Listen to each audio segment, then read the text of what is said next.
Hi, today in front of me NAVITEL tab and I'll show you how to change lock screen wallpaper on this device. So first open the settings application and then scroll down to the wallpaper section.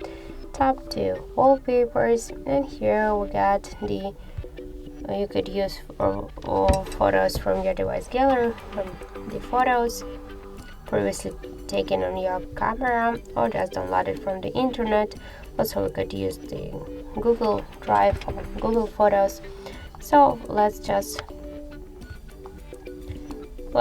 use our regular photo. So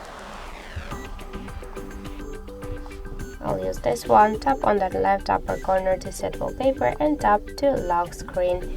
So now let's just check.